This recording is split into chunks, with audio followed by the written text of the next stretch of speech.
Bonjour, donc cette présentation a pour objectif de déterminer l'expression de la capacité d'un condensateur cylindrique formé de deux armatures cylindriques qui présentent le même axe de symétrie. Ces armatures ont une hauteur notée h infinie, sont uniformément chargées. L'armature centrale notée A va porter une charge Q positive et va posséder un rayon R1. L'armature extérieure va porter une charge -Q négative et posséder un rayon R2. Ici, nous avons une vue en perspective de notre condensateur et ici une vue de dessus.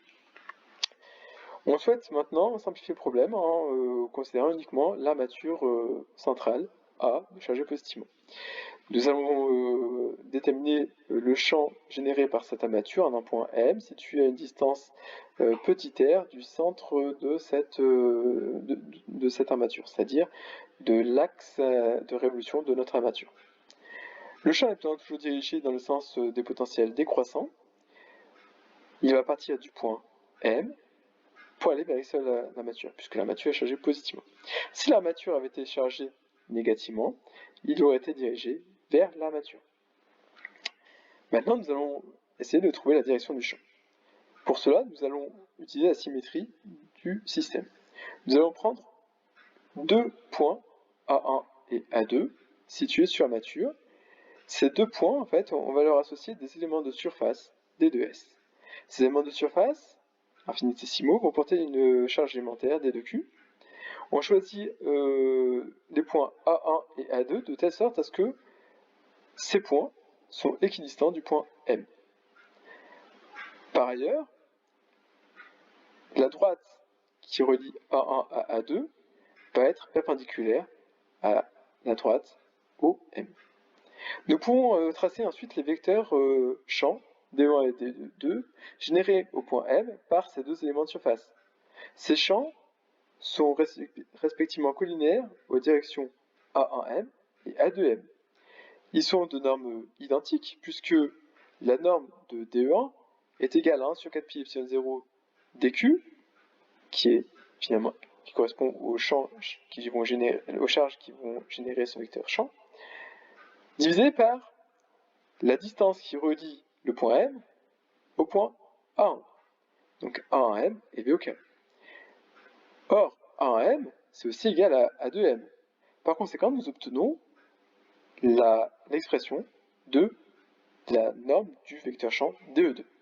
Donc les vecteurs champ DE1 et DE2 sont bien de même norme. Par construction géométrique, nous pouvons obtenir le vecteur résultant de la somme de ces deux champs. Ce vecteur est noté DE.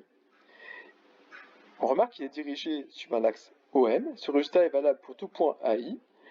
Et nous pouvons conclure que le champ va être perpendiculaire à la surface du cylindre, ou bien perpendiculaire, ce qui revient même, à l'axe de révolution du cylindre. Quelle considération de symétrie? Si nous prenons en fait une droite parallèle à l'axe de révolution du cylindre, est située finalement à une distance petit r de cet axe. On peut considérer différents points sur cette droite. Un point M par exemple. Les vecteurs champs au point M et au point M' seront identiques. Ceci vient du fait qu'on a une symétrie par translation.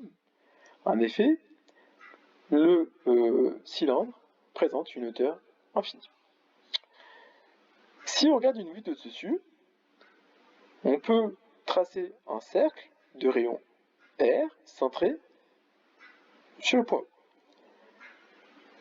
Tous les points situés sur ce cercle vont posséder un champ de normes identiques.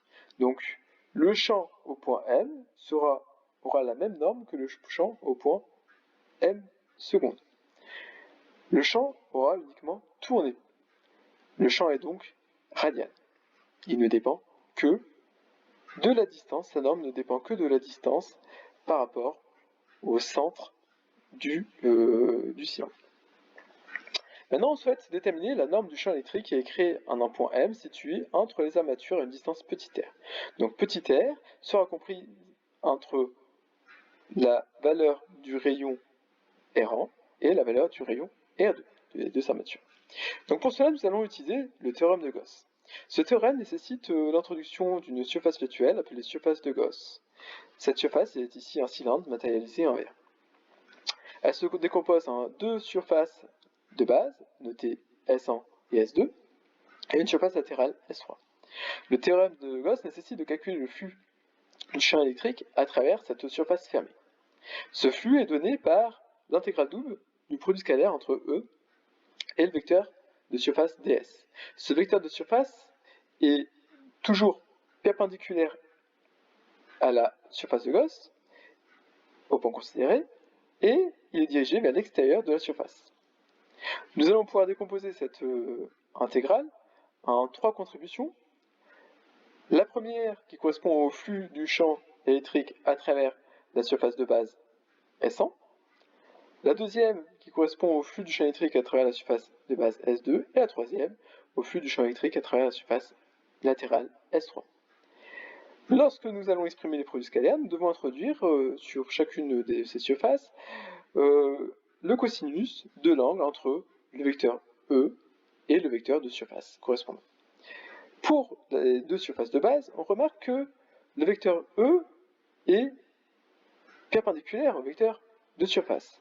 Par conséquent, nous allons introduire un cosinus de pi sur 2.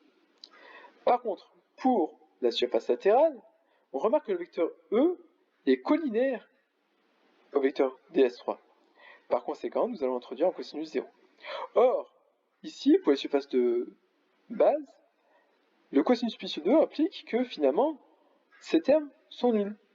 En effet, pour les surfaces de base, le champ E est tangent à la surface, par conséquent, il ne rentre ni ne sort dans la surface.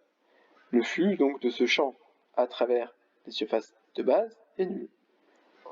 En revanche, le flux à travers la surface latérale est non nul. On peut trouver son expression assez facilement, puisque le champ E sur toute la surface latérale est constant, son amplitude est constante. Par conséquent, on peut sortir ce champ E de l'intégrale double, et il ne nous reste plus que à exprimer l'intégrale double de tous les éléments de surface latérale. Ce qui revient même à de dire que le flux est égal au produit du champ E par la surface latérale. Cette surface latérale, c'est tout simplement 2πr fois la hauteur. Or, d'après le théorème de Gauss, ce flux doit aussi être égal à la somme des charges à l'intérieur de notre surface de Gauss divisé par la permittivité epsilon 0. La somme des charges à l'intérieur de cette surface, c'est égal à la charge portée par le cylindre de l'armature intérieure. Par conséquent, nous allons pouvoir remplacer cette somme par Q. Nous allons pouvoir alors exprimer le champ E. Ce champ E, sa norme, sera égale à Q sur 2πr h epsilon 0. Donc, le champ entre les armatures décroît lorsque l'on s'éloigne de l'axe de révolution du condenseur. Il décroît avec 1. Le champ E est l'image d'une différence de potentiel entre les armatures A et B. Cette différence de potentiel est donnée par cette expression où on introduit l'intégrale de chemin entre les deux armatures du produit scalaire entre E et un vecteur dr qui est collinaire au chemin que l'on prend pour pouvoir rejoindre ces deux armatures. Il est tangent à ce chemin. Nous allons prendre en fait une ligne droite qui relie ces deux armatures typiquement, et on peut remarquer que ce vecteur dr sur ce chemin est toujours collinaire au vecteur E. Par conséquent, nous allons, lorsque nous développons ce produit scalaire, nous obtenons en fait le cosinus de 0, 0 étant l'angle entre E et dr. On peut remplacer ensuite E par son expression, et on remarque que Q sur 2π h epsilon 0 est constant. On peut le sortir alors de cette intégrale, et on obtient en fait finalement l'intégrale de dr sur r. La primitive de dr sur r, c'est le logarithme des périants de r, pris entre R2 et R1, et donc finalement, on obtient l'expression de U qui est tout simplement Q sur 2pi fois la hauteur du cylindre, divisé par la permittivité du vide, fois le logarithme du rapport entre le rayon de l'armature extérieure et le rayon de l'armature intérieure. Or, on sait que la charge d'un condensateur est proportionnelle à la tension entre les armatures. Le coefficient de proportionnalité, c'est bien sûr la capacité du condensateur. En remplaçant la tension ici par son expression, on peut en déduire la capacité du condensateur, et cette capacité est directement égale à cette expression.